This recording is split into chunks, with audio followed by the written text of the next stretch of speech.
Olá, pessoal, bem-vindos ao Cardio Beats, o podcast onde batemos um papo descontraído e informativo com os maiores especialistas em cardiologia e cardiopediatria, agora neste episódio, né? Eu sou José Alencar e hoje nós temos uma convidada especial, a doutora Jade Mota, com quem eu posso dizer que trabalho, né? A gente está fazendo Sim, pesquisa juntos, né? A Jade é cardiopediatra lá pelo Instituto Dante Pazanese, é uma paraibana, né, Jade? eu sou cearense, na verdade, Cearense. sou sua conterrânea ali, né? Mas na verdade sou de Fortaleza, do mesmo Legal, estado, mas cresci na Paraíba, então virei legal. paraibana Muito praticamente. bem, muito bem. E hoje a gente vai falar sobre FOP, Forame Oval Patente, tá? Enfim, a gente tem várias coisas bacanas para discutir. Eu prometo para o pessoal que é cardiologista de adulto que a gente vai, né, transportar o que a Jade tem a dizer para o adulto. A Jade é nossa professora, né, Medicoff de congênita, e é isso, né? A gente foca bastante no que é importante para o adulto saber. Mas se você é cardiopediatra e está nos ouvindo, então também vamos falar para ele, né, Jade? Sim, Então seja bem-vinda. Vou começar perguntando o que é FOP. certo. Em primeiro lugar, queria agradecer ao Dr. Zé Alencar, a todo o grupo do Medicoff pelo convite. Obrigado. E quando ele me chamou para a gente bater esse papo, eu achei legal trazer esse assunto. Inicialmente a gente até ficou, mas será que vai ter tanta coisa assim para falar de Uhum. FOP? Mas eu acho que é uma coisa que tanto o cardiopediatra quanto o cardioadulto, ele não pode ter muita dúvida, justamente pela prevalência, né, dessa condição. Então, começando assim a responder a pergunta, o que é o FOP, né, o forame oval patente? O forame oval, ele é uma estrutura normal e fundamental na circulação fetal, né? A gente sabe que quando o bebezinho está lá dentro da barriga, a troca gasosa ela não é feita pelos pulmões, ela é Uhum. feita pela placenta. Então, o sangue rico em oxigênio, ele vem ali pela veia umbilical e vai ser direcionado ali através do ducto venoso pela veia cava inferior do bebezinho até chegar lá no átrio direito. Quando ele chega no átrio direito, há uma comunicação, que é justamente o forame oval, que é uma comunicação entre o átrio direito e o átrio esquerdo do bebezinho. E a gente tem algumas estruturas, ali a rede de Chiari, que ele vai direcionar esse sangue mais rico em oxigênio que veio ali da veia umbilical, do átrio direito direto para o átrio esquerdo, sem passar pela circulação Certo, pulmonar. Então, certo. esse sangue mais rico em oxigênio, ele vai ser direcionado justamente ali para polo cefálico, né, do paciente, e para a circulação coronária, que são órgãos mais nobres ali no feto. Legal. Então, se houver algum tipo de restrição nesse forame oval durante a vida fetal, isso traz, inclusive, consequências graves para o bebê. Imagino. Então, é importante a gente saber que o forame oval, ele é uma estrutura normal e fundamental durante a circulação fetal, Uhum. e que ele vai fechar, na maioria dos casos, depois que o bebezinho nasce, né? Dentro ali de, em torno de 72 horas, Ok. o RN vai aumentar, né, a pressão no átrio esquerdo, isso vai direcionar a lâmina ali do forame oval e ele vai fechar, pelo menos funcionalmente, geralmente dentro da primeira semana de vida. Legal. Mas, em grande parte da população, né, em torno de 25 a 30% da população, esse forame oval, ele permanece aberto. Certo. Então, Não necessariamente com fluxo, não necessariamente com mas fluxo, ali presente, né? mas ali presente. Ah, Exato. certo. Vai haver uma inversão, né, do shunt. Às vezes esse shunt ele é intermitente, mas em condições normais nessa população, até um terço da população aí que tem esse forame aberto, na vida fetal esse fluxo era da direita para a esquerda, e Sim, nesses pacientes ele vai se inverter, vai ficar da esquerda para a direita, mas perfeito. em até 30% da população essa estrutura ela vai permanecer aberta. Ok. Então acho que isso é a primeira coisa que a gente tem que falar para o paciente e para as famílias. O forame oval patente, ele não é uma cardiopatia, ele é Uhum. uma variação da normalidade que está presente em até É de 30% da fato, né? população. Um terço das pessoas, né? Um terço das Aham. pessoas tem o forame oval aberto aí durante toda a vida e Eu vou falar uma bobagem aqui. Eu adoro forame oval patente na ablação. Porque eu, já pulo lá pro átrio esquerdo, sem ter que fazer uma punção transeptal, tá lá aberto já, né? Adoro. facilita a sua Muito, técnica nossa, ali, né? muito total. E a grande maioria dos pacientes nem sabem que tem esse FOP e vão É. viver a vida inteira sem ter nenhum problema com isso. Uhum. Então, acho que isso é por isso que é uma coisa tão prevalente que a gente tem que estar muito tranquilo enquanto cardiologista, seja pediátrico, seja adulto, para orientar o nosso paciente quanto Certo. a isso, Tá né? bom. Aí ele vai chegar então com esse foco, vai receber a orientação. É, tem, obviamente, né? Por isso que a gente está aqui hoje, o momento em que o FOP complica, então, né? E aí a Isso. gente tem alguma investigação para fazer prévia? Tipo, essa criança que chegou, um adulto que chega com essa. Doutor, eu tenho um FOP, e aí? pelo que você falou, bom, 30% tem. Tem algum fator de risco? Tem que investigar alguém? Tem algum exame para fazer? Como é que é essa propedêutica? Tá. Então, inicialmente, muitas vezes, por exemplo, principalmente na cardiopatia pediátrica, né? Eles vão fazer um eco por algum outro motivo, não acham nenhuma outra alteração, acha simplesmente um FOP, e muitas vezes o pediatra encaminha para o cardiopediatra com esse diagnóstico. Sim. No contexto da pediatria, é muito mais raro que esse FOP venha trazer alguma complicação ou esteja Sei. implicado no aumento do risco de alguma outra doença, como é no cardiologista adulto, que a gente vai falar um pouquinho depois, Tá. né? Mas na cardiologia pediátrica, a gente tem que falar para os pais que esse FOP ele não é uma cardiopatia e que ele não justifica nenhum sintoma cardiovascular, nem em criança e nem em adulto. Inclusive, ele não gera sopro cardíaco. Então, às vezes, a criança fez o exame justamente porque foi no pediatra, ele escutou um sopro, que muitas vezes é um sopro inocente, e aí fez o eco e achou só o FOP. Sei. Esse FOP, ele não gera sopro, justamente porque o shunt que tem ali a nível do FOP, ele não é turbilhonado, Sim, né? Então, sim. ele não é cardiopatia e não justifica a presença do sopro nem de nenhum sintoma cardiovascular, nem em criança, nem em adulto. Tá. Então, na maioria dos casos em criança, vão ser crianças que têm um sopro inocente, que acharam um FOP, e aí, nesses casos, a gente vai simplesmente orientar, tranquilizar a família, e o paciente está de alta da cardiologia pediátrica. Ele não Ok. precisa ficar acompanhando, isso é uma dúvida que muitas vezes as famílias têm. Preciso ficar repetindo o exame para ver se esse FOP fechou ou não, para ficar vendo o tamanho, se está diminuindo. Não precisa. Certo. Tranquiliza a família e pode dar alta para o seu paciente. Perfeito. No contexto do paciente adulto, às vezes é um pouquinho diferente, né? Porque no adulto, às vezes o paciente vem com um diagnóstico de FOP após ele ter tido algum evento, por exemplo, isquêmico cerebral agudo, né? Seja um AIT ou seja um AVC. Certo.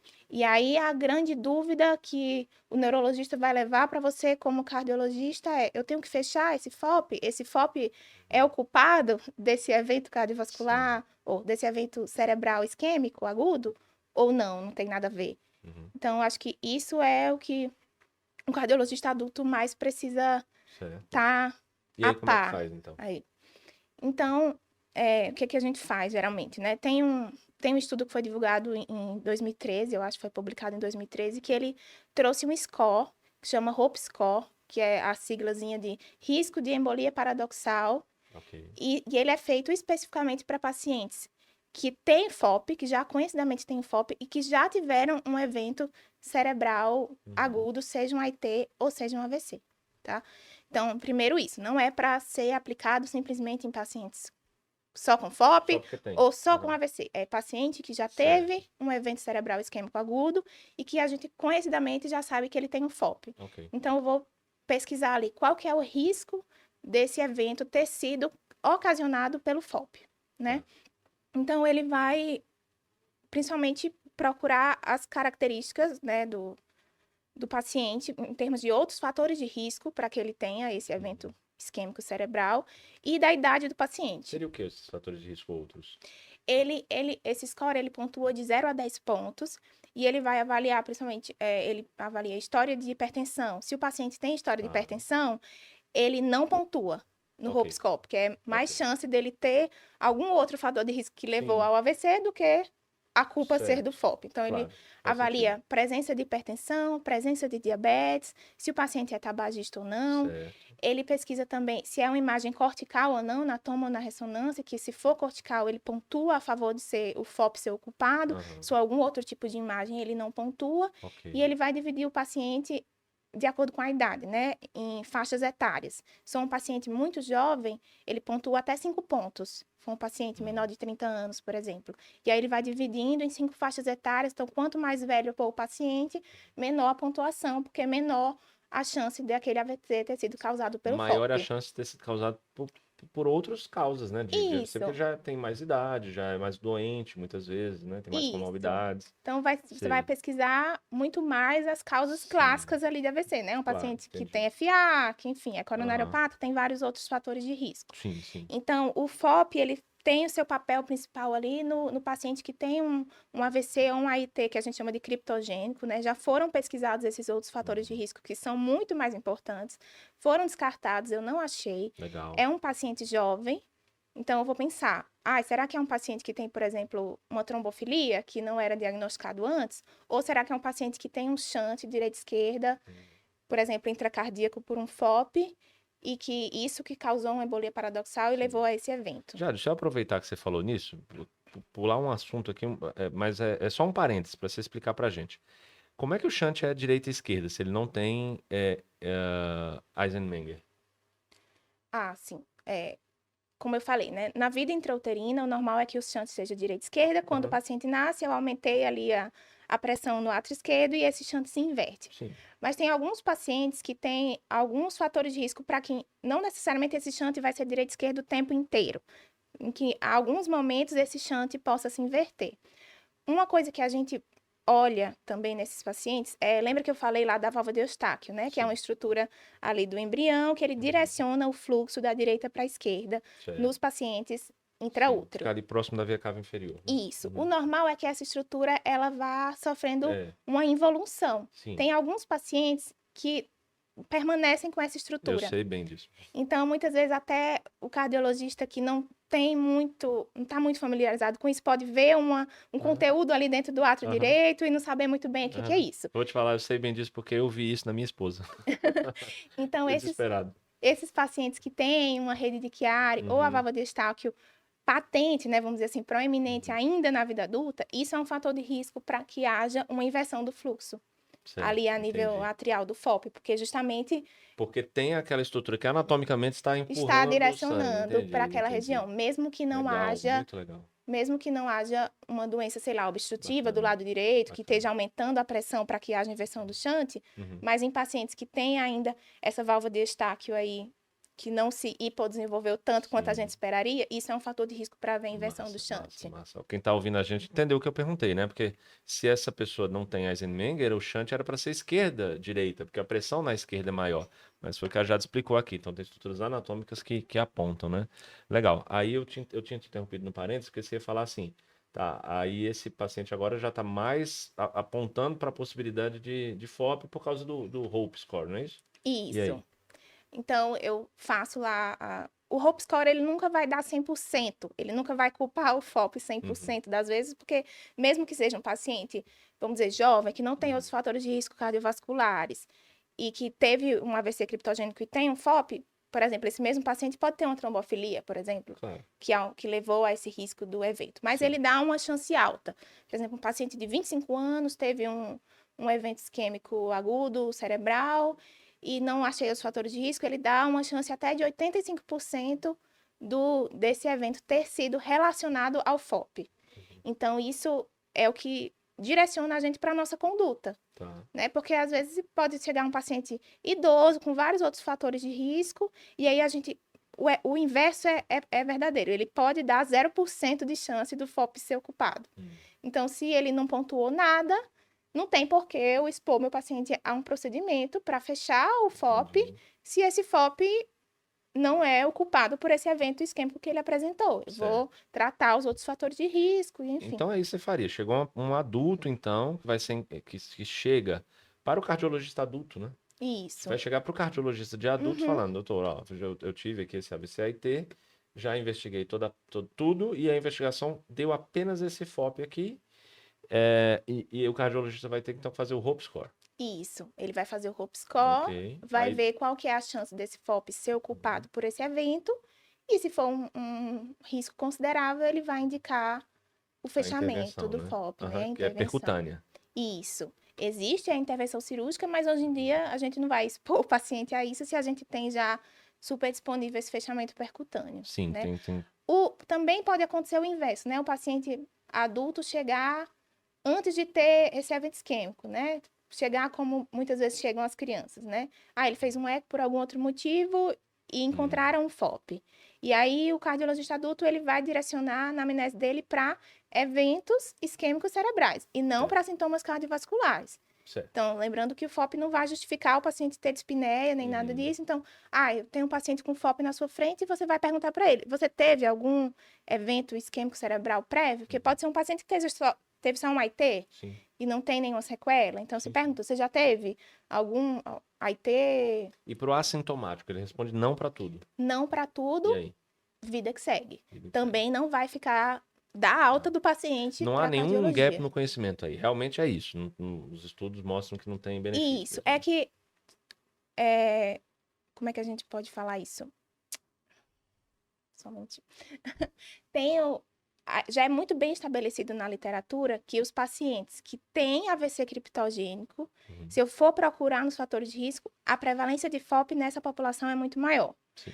Mas o contrário não é verdadeiro. Ou seja, se eu for pegar os pacientes simplesmente com FOP, esses 30% da população que tem FOP, e for acompanhar eles prospectivamente, ainda não foi mostrado um aumento de incidência de AVC simplesmente por ele ter FOP. Então, Entendi. é um fator de risco para AVC muito pobre, se ele Certo. for isolado. Sei, que não Então, justifica, né? você vai tranquilizar o seu paciente. Se ele não teve nenhum evento isquêmico, você vai falar, olha, isso não é uma cardiopatia, até 30% da população tem. Não precisa ficar repetindo esse eco para ver se está fechando ou não. Legal. Legal. Outra pergunta aqui que me ocorreu agora, para eu aprender também. Como que eu diferencio? Eu imagino que seja pelo eco, não é? Que você vai diferenciar um FOP de uma CIA. E como é que os dois são tão diferentes fisiopatologicamente, né? Porque a CIA tem outras repercussões, né? Isso. O FOP, como eu falei, ele é uma estrutura normal da vida fetal, né? E voltando lá na embriologia. O septo interatrial, ele é formado pelo septo secundo e pelo septo primo. Então, na vida intrauterina, como a pressão no átrio direito está maior do que a do átrio esquerdo, eu tenho um afastamento dessas duas lâminas.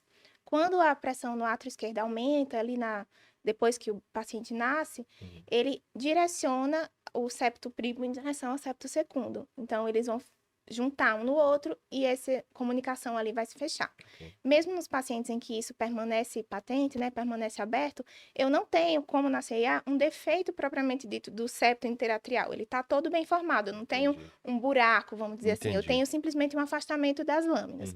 Então, o ecocardiografista, ele vai conseguir diferenciar isso, ele vai ver que o shunt está acontecendo ali através dessas lâminas, mas que eu não tenho um buraco, um defeito Ok. propriamente dito. E a magnitude desse shunt, ele é muito menor do que uma CIA. Entendi. Então, não vai ser um shunt suficiente para causar sintoma cardiovascular, para trazer repercussão de hiperfluxo pulmonar, por exemplo, no meu paciente. Mas Entendi, eu tenho que perfeito. ter um ecocardiografista confiável que saiba diferenciar bem essas duas situações, né? Para que eu não falsamente diga que o paciente tem só um FOP e de repente seja uma CIA que pode trazer repercussão. Legal. Jade, e assim, é só evento isquêmico cerebral que o FOP tem potencial de causar? Ou algum outro tipo de clínica ele pode levar também?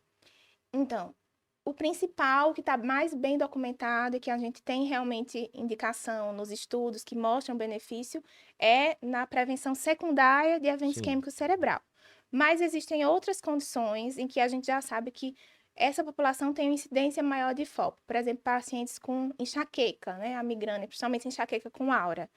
A gente já tem vários estudos mostrando que, se eu pegar os pacientes com enxaqueca, a prevalência de FOP nessa população é maior do que nos pacientes sem enxaqueca.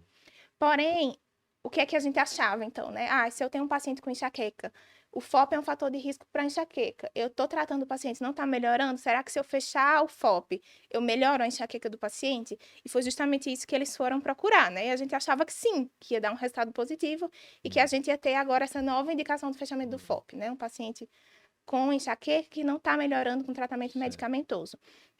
Porém, a gente teve 2 estudos, um que é até um pouco mais antigo, acho que de 2008, que chama MIST Trial, que eles fizeram justamente isso. Vamos pegar pacientes que têm enxaqueca, que estão refratários a tratamento medicamentoso, dividir em 2 grupos, foi um estudo cego, randomizado, e em metade deles a gente vai botou os 2 na sala para fazer um cateterismo.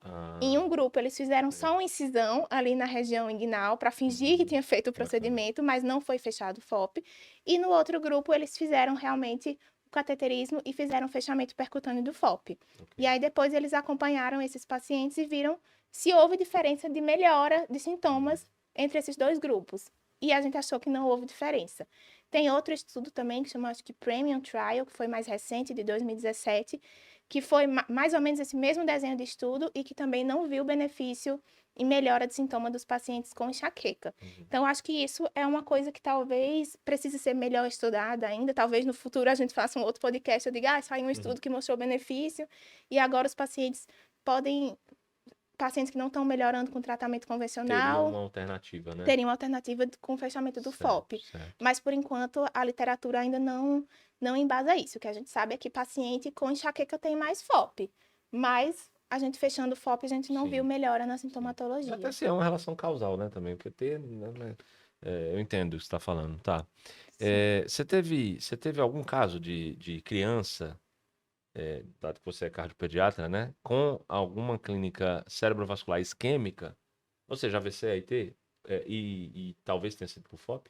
Sim, eu tenho até um paciente que era, acho que criança ali para pré-adolescente, que era filho de uma colega de trabalho e que teve um evento que foi caracterizado como um AIT e que viraram a criança de cabeça para baixo, e a única coisa que a gente achou foi um FOP. Uhum. Então acabou sendo indicado o E fechamento fez, desse FOP. Uhum. Mas graças a Deus foi só um AIT, não ficou com nenhuma sequela Que e bom. foi assim, criança foi o único caso que eu vi. Uhum. Geralmente é mais em adulto mesmo, apesar de ser adulto jovem, né? Em geral, menor de 55 anos, são os pacientes que a gente consegue achar uma certa culpa do FOP ali Sim, pelo evento isquêmico sim. cerebral. Legal. Jade, e por que que você escolheu cardiopediatria? Pediatria primeiro. Então, eu entrei na faculdade já pensando em ser pediatra, É na mesmo? verdade. Sempre gostei muito de criança. Mas aí, você vai passando na faculdade, vê tanta coisa. Aí eu até, em algum Uhum. momento, pensei em fazer clínica médica mesmo. Mas quando eu fui pro internato, falei, não, eu gosto de criança Né? mesmo. E aí acabei fazendo pediatria, mas nem passava na minha cabeça fazer cardiopediatria inicialmente, assim. Mas aí dentro da pediatria, a gente vai tendo um pouco mais de contato com as subespecialidades. E eu achava muito difícil, É mesmo? inicialmente, achava difícil, mas achava uma coisa que fazia sentido, assim, para mim. Era, quando você ia buscar a fisiopatologia das doenças, fazia muito sentido para mim. E acabei escolhendo por isso. Não posso dizer tanto que foi uma escolha tão embasada, porque na pediatria, muitas vezes, a gente não tem tanto contato, assim, Com a com a cardio, né? cardio. É impressionante isso, né? Sim. Você acha certo isso? Ou não? Era pra ter. Ou É, tá tudo bem, dá pra ser mesmo assim um pouco mais separado. não, eu acho que o pediatra geral tinha que sair com Era melhor uma. conhecer um pouco mais, né? Sim, sair com uma noção um pouco melhor, até porque a gente sabe que 1% da população tem cardiopatia Pois congênita. é, pois é. Então, e não é só a cardiopatia congênita, né? Na cardiopediatria, muitas vezes a gente foca no congênito, mas tem o paciente com cardiopatia adquirida, Sim. né? E o paciente, seja congênito, seja adquirido, o cardiopata, criança, ele tá vivendo muito mais, né? Uhum. Pacientes que antes tinham uma sobrevida super curta, agora com as novas intervenções, tanto percutâneas quanto cirúrgicas, Sim. tudo isso foi fazendo com que eles vivessem muito mais. Então E essa é a agora, razão pela qual a gente está conversando sobre isso aqui, né? E que cai exato, questão no TEC do pessoal do adulto, né? exato. Porque eu vou falar que também, quando eu entrei na cardio, eu não sabia que numa residência de cardiologia se estudava, se rodava na cardiopatia congênita. Eu não sabia. E Uhum, quando eu olhei o calendário, eu pensei, na R2 a gente vai rodar na congênita. Por quê, né? O que tem a ver com isso? E aí, não, é exatamente por isso, né? A gente trata os adultos que sobreviveram, né? Aos seus tratamentos, né, iniciais. Vocês fizeram tão bem quando eles estavam lá na faixa etária de ser tratado por vocês, né? exato. Então, essa é uma população que está aumentando muito, né? O paciente adulto com cardiopatia congênita, Uhum. que fez o tratamento, muitas vezes a correção total, e que agora vai ter que acompanhar, né, depois dessa correção, mas que também vai ter outros problemas comuns da cardiologia Sim, adulto, sim, né? sim. Então, é bom que o cardiologista adulto conheça as cardiopatias congênitas e saiba manejar esse paciente da forma mais adequada. Total, total. E pro pessoal da pediatria não mandar PQ de 100 como PQ curto, né? Prestação pro cardiopediatra, nem pro cardio adulto que eu pego às vezes também. Exato. Acho que era bom eles rodarem mesmo um pouquinho, né? Lá no Dante não roda, né? O pessoal da pediatria. Ou Não... roda alguém. Da pediatria mesmo, pediatria. Do R1, R2, R3, DPED. Se roda No, na cardioped, se roda lá no a Dante. gente tem alguns. É que o Dante é um hospital só cardiológico, né? É, Então a gente não tem residente de pediatria do Dante, mas tem sim. alguns residentes de pediatria de outras instituições que passam um tempinho lá com a gente no Ah, ambulatório. vão E é então. legal para ver essas coisas mais prevalentes, né? O pediatra geral não precisa encaminhar para o cardiopediatra um FOP, por exemplo. Sim. Ele pode tranquilizar a família e seguir o acompanhamento pediátrico de rotina. Saber olhar um eletro de uma criança, né? Que isso é uma coisa que às vezes o pediatra geral também não está tão acostumado. Isso é legal deles terem esse contato para que saiam mais seguros mesmo, para manejar essas situações do dia a dia que vão chegar para o pediatra geral. Legal, muito bom. Ô Jade, e me fala uma coisa, a gente já conversou um pouco sobre você, né? É uma cearense, então, cearense barra paraibana, né? Terminou Isso. agora, já terminou, né, a cardiopediatria. Vai voltar para Paraíba? Ah, eu vou. Em breve, minha vontade é essa, mas Aham, eu tô com alguns projetos aqui ainda em São Paulo. fazer por aqui. Exato, por isso que ainda não fui embora, mas pretendo voltar para minha terra, sim. Tá bom. Faz de conta que entrou agora aqui na sala uma residente de pediatria, tá? Tá. E aí ela tá te perguntando assim, Jade, tô muito confuso, muito confusa, eu não sei qual subespecialidade seguir. O que você falaria para convencer ou não convencer ela a fazer cardiopediatria? Então, eu acho que a cardiopediatria ela é uma subespecialidade muito ampla, né? Ela traz um leque de possibilidades grandes. Por exemplo, desde do médico que gosta de paciente grave, gosta de trabalhar em UTI, pós-operatório, isso é uma coisa muito presente na cardiopatia Uhum. pediátrica, mas também você pode acompanhar o seu paciente ambulatorialmente, fazer ambulatório, fazer outra subespecialidade, trabalhar com exame de imagem, com eco. Então, é uma subespecialidade que traz bastante um leque de possibilidades grande e que, como eu disse, né, é uma população que está cada vez Cada vez vivendo mais. mais e que a Uhum. gente está tendo opções melhores de tratamento. Uhum. Então, é uma subespecialidade bem legal, eu acho. Legal, legal.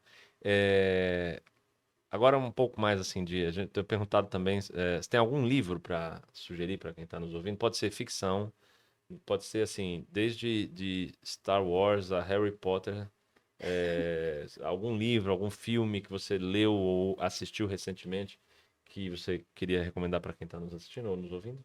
Não precisa ter nada a ver com. Não, pode ser o Brownwood, pode ser o Park, né? Pode ser o que você quiser. Não precisa ter nada a ver com medicina, não, né? Pode não ter a ver. Ai, meu Deus. Tá, então falando. Assim, um livro que não tem nada a ver com medicina, mas que eu li recentemente, que eu achei super legal. Chama O Cavaleiro Preso na Armadura, que traz até uma mensagem para nós médicos também, porque ele fala de um cavaleiro que ele fica tão focado no seu trabalho, nessa personalidade de ser um cavaleiro, Hum. que ele acaba ficando, ele usa tanto a armadura dele que ele acaba ficando preso e chega uma hora que ele não consegue mais tirar essa armadura. E ele fica, ai meu Deus, desconfortável ali dentro daquela roupa de ferro pesada, sem conseguir, chega uma hora que ele não consegue nem tirar a parte do rosto, e Nossa. ele começa a ter que se alimentar através de um pequeno buraquinho na armadura.